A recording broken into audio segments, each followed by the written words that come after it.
பொண்ணு பார்க்கும்போது அந்த பொண்ணு வந்து சிக்கனக்காரியா இல்லையா அப்படின்னு தெரிஞ்சுக்கணும். அதுக்கு என்ன பண்ணுவாங்கன்னா பெரியவங்கெல்லாம் வெத்தலை போட்டு அப்படியே வெத்தலைக்கு சுண்ணாம்பு எடுத்துகிட்டு வர சொல்லுவாங்க. கரெக்டான அளவு அந்த பொண்ணு சுண்ணாம்பு எடுத்து வந்துச்சு அப்படின்னா அவள் ரொம்ப சிக்கனக்காரி அப்படின்னு முடிவு பண்ணிக்கலாம். ரொம்ப அதிகமாக அந்த பொண்ணு வந்து சுண்ணாம்பு எடுத்து வந்துச்சு அப்படின்னா அவள் சரியான ஊதாரி அப்படின்னு தெரிஞ்சுக்குவாங்க. அதே மாதிரி ஒரு பொண்ணுக்கிட்ட சொல்லி அனுப்புகிறாங்க. அந்த பொண்ணு பார்த்துச்சு, பெரிய சுண்ணாம்பு டப்பாவை கொண்டு வந்து வச்சிருச்சு. எவனுக்கு எவ்வளோ வேணுமோ அவ்வளவு எடுத்துக்கிட்டு பொண்ணு பார்க்க போகும்போது ஃப்ரெண்ட்ஸுக்கிட்ட கொஞ்சம் டவுட்டெல்லாம் ஆலோசனைகள்லாம் கேட்கலாம், ஆனால் அதவே முடிவாக எடுத்துக்கக்கூடாது. அந்த மாதிரி ஒரு சம்பவம் தான் இவனுக்கு நடந்தது. அதாவது என்ன நடந்திருக்கு அப்படின்னா, அவன் ஆலோசனை கேட்டான் ஃப்ரெண்டுக்கிட்ட.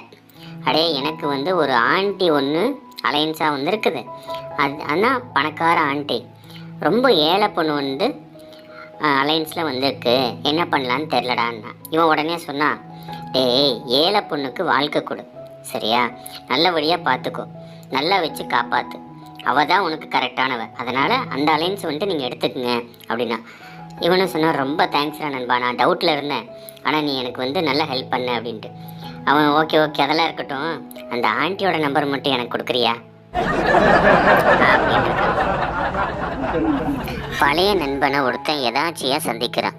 அவனை பார்த்து, டே என்னாச்சு, எப்படி இருக்க அப்படின்னு சொல்லி கேட்டான். நல்லா இருக்கேன்டா அப்படின்னு. ஆமாம் நீ ஒரு பொண்ணை லவ் பண்ணியே, என்ன ஸ்டேட்டஸில் இருக்கு அப்படின்னு சொல்லி கேட்டிருக்கான்.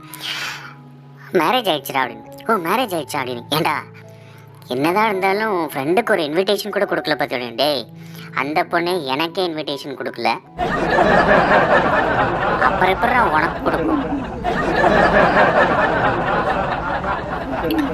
ஒரு ஆள் டாக்டர்கிட்ட போனான். டாக்டர்கிட்ட போனதுமே, டாக்டர் பஸ்ஸில் ஏறி உட்கார்ந்ததுன்னு நல்லா தூக்கம் வந்துடுது டாக்டர்னா. உடனே டாக்டர் சொன்னார், அவனவன் தூக்கம் வரலன்னு அவஸ்தப்படுறான், உனக்கு தான் தூக்கம் வருதுங்கிறீங்கள, நல்லா தூங்க வேண்டியது தானே, நல்லா தூங்கி என்ஜாய் பண்ண வேண்டியது தானே அப்படின்னா. டாக்டர் பஸ்ஸை ஓட்டுற டிரைவரே நான் தான், நான் எங்கே போய் தூங்குறது, நான் தூங்கிட்டேன்னா அவ்வளோதான் அப்படின்னா.